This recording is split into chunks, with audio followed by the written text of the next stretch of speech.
এখন চৰকাৰী বিদ্যালয়ত হিন্দু ছাত্ৰক নিষিদ্ধ মাংস খাবলৈ হেঁচা প্ৰয়োগ কৰাৰ ঘটনা। এইখন অসমতে এই ঘটনা সংঘটিত হৈছে আৰু এই ঘটনাক লৈ এটা সমগ্ৰ অঞ্চলটোত তীব্ৰ চাঞ্চল্যই বিৰাজ কৰিছে। বিদ্যালয়খনত পঢ়া কেইজনমান ছাত্ৰই টিফিনত নিষিদ্ধ মাংস লৈ আহিছিল।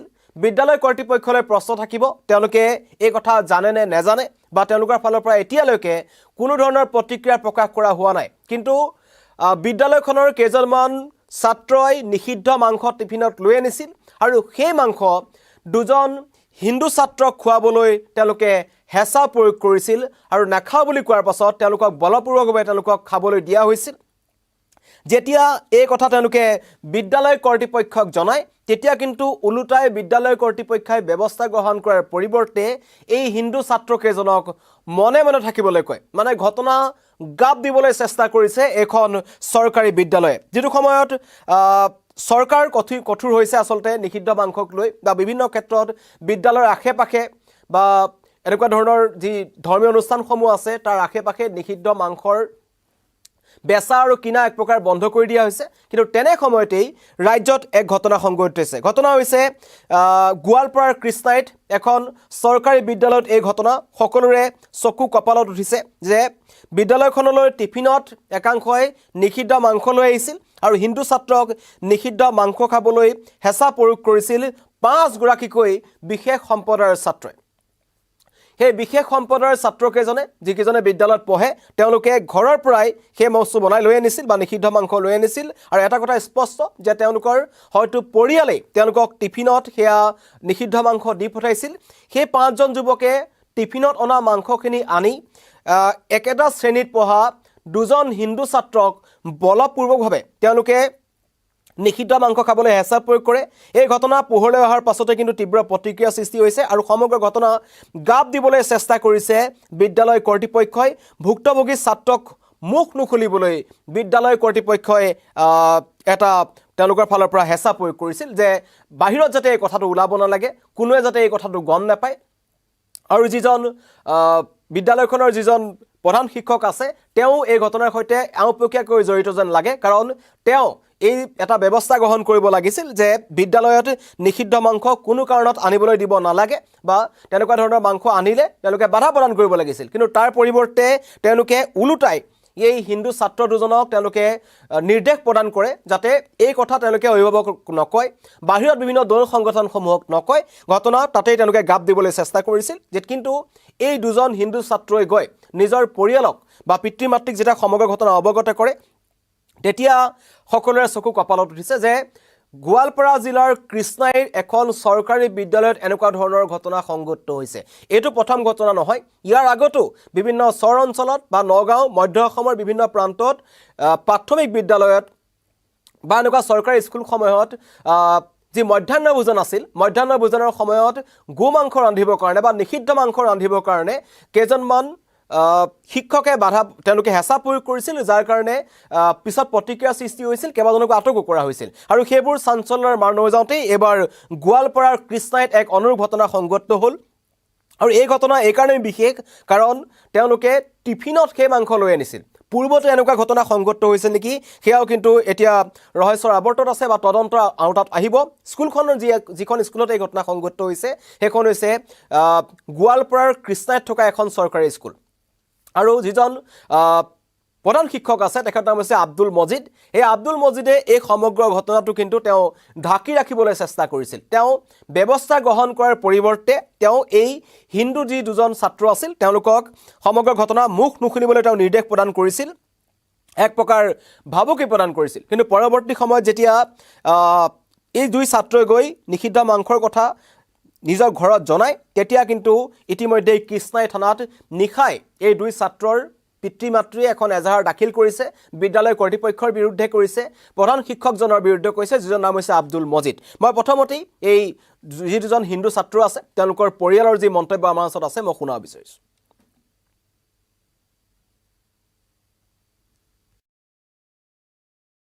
তাহাঁতক মানে আমি টিফিন দিয়া হয় স্কুলৰ সময়ত, যে তাহাঁতক ক্লাছ 9-10ত বোলে টিফিন নিদিয়ে, মানে স্কুলৰ জানা হিচাপে ভাত দিয়ে, এতিয়া বোলে ভাত নিদিয়ে তাহাঁতক। ল'ৰাক টিউশ্যন দিয়াৰ বাবে ধৰ ঘৰত আমাৰ আহিব দিয়াৰ কাৰণে ইমান সুবিধা নাই, কাৰণ আমি হাজিৰা কৰি খোৱা মানুহ। তাহাঁতক খালি জাষ্ট ভাড়াটো দিহে পঠাব পাৰোঁ। টিফিন ঘৰৰ পৰা অলপ চুজি হওক বা কেতিয়াবা পুৰি আলু ভাজি এনেকৈ দি পঠাওঁ। আজি মই দুপৰীয়া তেওঁক চুজি বনাই দিছিলোঁ। সিহঁতে পিছৰ বেঞ্চত চুজিখিনি খাই আছিল। থকা সময়ত সিহঁতৰ ক্লাছৰ 5জন ল'ৰাই আহি সিহঁতক বেয়া বস্তু মানে সিহঁতৰ গৰুৰ মাংস লৈ আহিছিল। সেই মাংস খুৱাব খুজিছিল। তেতিয়া তাহাঁতে ৰুমৰ পৰা ওলাই গৈ তেহঁতৰ স্কুলৰ হেডমাষ্টাৰ নাছিল, বেলেগ টিচাৰক তেহঁতে কমপ্লেইন কৰিছিল। কৰাতে টিচাৰে আহি তেহঁতক গালি দিলে, ল'ৰাকেইটাক গালি দিলে। তাহাঁতকো কিবা ক'লে আৰু কোৱাৰ পিছত ল'ৰাকেইজনক মাতিবলৈ অফিচ ৰুমত লৈ গৈছে। কি কৈছে আমাৰ ল'ৰা দুজনে নাজানে। তাৰপিছত মানে আমাৰ ল'ৰাই যাই কোৱাৰ পিছত ইহঁতক মানে টিচাৰে ধমকি দিলে কি তহঁতে এইবিলাক কথা ঘৰত যাই নক'বা, ক'লে ঘৰত হয়তো হুলস্থুলটো বেছি হ'ব পাৰে, এনেকৈ বুলি কৈছে আৰু। মোক এই হিচাপে ধৰ স্কুলত এইটো মোৰ বিভাগে আৰু কি টিচাৰৰো ভুল আৰু গাৰ্জেনৰ ভুল, কাৰণ ময়ো এজন মাতৃ, ময়ো জানো ল'ৰা ছোৱালীক কি টিফিন দিব লাগে। এইটো বস্তু অনা স্কুলত উচিত নহয় বুলি মই ভাবোঁ। আৰু মানে যাই এই কাম কৰিছে তাৰ শাস্তি পাব লাগে। বা মোৰ মতে মাক বাপেকৰ অত্যন্তই ভুল, কাৰণ মাকে টিফিন ভৰাই, মাকে জানিব লাগিব এইটো স্কুলত দিয়া অনুচিত। ল'ৰাই আহি কৈছে মা তাহাঁতে গৰুৰ মাংস আনিছিল, আমাক খুৱাই দিব খুজিছিল বুলি কৈছে। এনেকৈ কৈছে খুৱাই দিব খুজিছিল জবৰদস্তি কৈছে। তাৰপিছত কৈছে মই কৈছোঁ কমপ্লেইন দিয়া নাই নেকি, কৈছে গৈছিলোঁ ছাৰে নাছিল, পিছত বেলেগ ছাৰৰ আগত কৈছিলোঁ, তাহাঁতে কিবা কৈছে, কি কয় হ'ব বেলেগ ঘৰত নক'বা বুলি কৈছে, হুলস্থুল বেছি হ'ব বুলি কৈছে। পৰিয়ালৰ লোকসকলৰ মন্তব্য শুনিলে যে ঘৰৰ পৰাই সেই 5জন যি বিশেষ সম্প্ৰদায়ৰ ছাত্ৰ আছিল তেওঁলোকে লৈ আনিছিল সেই নিষিদ্ধ মাংস, টিফিনত লৈ আনিছিল। আৰু কেৱল তেওঁলোকে খোৱাই নহয়, তেওঁলোকে খোৱাৰ লগতে 2জন হিন্দু ছাত্ৰক তেওঁলোকে শ্ৰেণীকোঠাৰ ভিতৰত বলপূৰ্বকভাৱে তেওঁলোকে নিষিদ্ধ মাংস খুৱাবলৈ চেষ্টা কৰিলে। আৰু এই ঘটনা কোনো প্ৰাইভেট স্কুলত হোৱা নাই, এয়া এখন চৰকাৰী বিদ্যালয়ত এই ঘটনা সংঘটিত হৈছে। আৰু চৰকাৰী বিদ্যালয়ৰ কৰ্তৃপক্ষই সমগ্ৰ ঘটনা গাপ দিবলৈ চেষ্টা কৰিছিল। এই ঘটনাই কিন্তু এতিয়া সমগ্ৰ অঞ্চলটোত আচলতে এই গোৱালপাৰা যি কৃষ্ণাই অঞ্চলটো আছে তাত তীব্ৰ প্ৰতিক্ৰিয়া সৃষ্টি কৰিছে। দল সংগঠনসমূহে এই ঘটনাৰ উচিত তদন্ত বিচাৰিছে আৰু লগতে এই পৰিয়ালটোৱে আৰু সেই বিশেষ 5জন ছাত্ৰ আছে তেওঁলোকৰ নাম তেওঁলোকে এজাহাৰত উল্লেখ কৰিছে আচলতে। আৰু তেওঁলোকৰ পিতৃ মাতৃসকলক এই তদন্তৰ আওতালৈ আনিব লাগে যে ইয়াৰ পূৰ্বতে আচলতে তেনেকুৱা ধৰণৰ ঘটনা সংঘটিত কৰিছিল নেকি। কাৰণ ইতিমধ্যেই চৰকাৰৰ কঠোৰ হৈছে যে এনেবোৰ ঘটনা সংঘটিত হ'ব নালাগে। নিষিদ্ধ মাংসক লৈ পেলাই বিদ্যালয় বা মন্দিৰ এনেকুৱা ঠাইসমূহত নিষিদ্ধ মাংস আনিব নালাগে বুলি ইতিমধ্যে কোৱা হৈছিল, কিন্তু তাৰ পাছতো এনেকুৱা ধৰণৰ ঘটনা সংঘটিত হৈছে। আৰু ইতিমধ্যেই কৃষ্ণাই থানাত নিশাই এই যি 2জন ছাত্ৰ আছে, হিন্দু ছাত্ৰ 2জন আছে, তেওঁলোকক যি ধৰণেৰে কৈছিল আৰু যিজন তেওঁলোকৰ প্ৰধান শিক্ষক আছে আব্দুল মজিৰ শ্বেখ, এই আব্দুল মজিৰ শ্বেখে আচলতে সমগ্ৰ ঘটনা গাপ দিয়াৰ চেষ্টা কৰিছিল।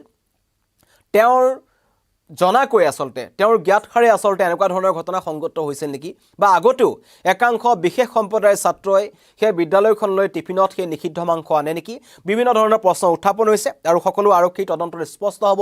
কৃষ্ণা আৰক্ষীয়ে সমগ্ৰ ঘটনাৰ তদন্ত কৰিছে, কিন্তু যিটো ঘটনা সংঘটিত হৈ গ'ল এখন চৰকাৰী বিদ্যালয়ত নিষিদ্ধ মাংস টিফিনত আনি 5জন বিশেষ সম্প্ৰদায়ৰ ছাত্ৰই 2জন হিন্দু ছাত্ৰক নিষিদ্ধ মাংস খুৱাবলৈ চেষ্টা কৰা ঘটনাই কিন্তু এতিয়া তীব্ৰ প্ৰতিক্ৰিয়া সৃষ্টি কৰিছে। সমগ্ৰ ঘটনা ইতিমধ্যে আৰক্ষীয়ে তদন্তৰ আওতাত লৈছে, আৰক্ষীয়ে তদন্ত কৰিব। হয়তো আজি বিদ্যালয়খনলৈ যাব আৰু যিজন প্ৰধান শিক্ষক আছে বা যিটো শ্ৰেণীকোঠাত এই ঘটনা সংঘটিত হৈছিল সেই সময়ত 2জন ছাত্ৰই প্ৰথম কোনজন শিক্ষকক এই ঘটনা অৱগত কৰিছিল আৰু এই 5জন ছাত্ৰক যে তেওঁলোকে লৈ গ'ল শিক্ষকৰ ৰুমলৈ, তাত গৈ তেওঁলোকে কি ক'লে, এই সমগ্ৰ ঘটনা কিন্তু তদন্তৰ আওতালৈ আহিব লাগে। আৰু তদন্তৰ আওতাত পিছতে সকলো স্পষ্ট হ'ব যে কিমান দিনৰ পৰা এই চৰকাৰী বিদ্যালয়খনত এনেধৰণৰ ঘটনা সংঘটিত হৈ আহিছে বা পূৰ্বতো এনেকুৱা ধৰণৰ ঘটনা সংঘটিত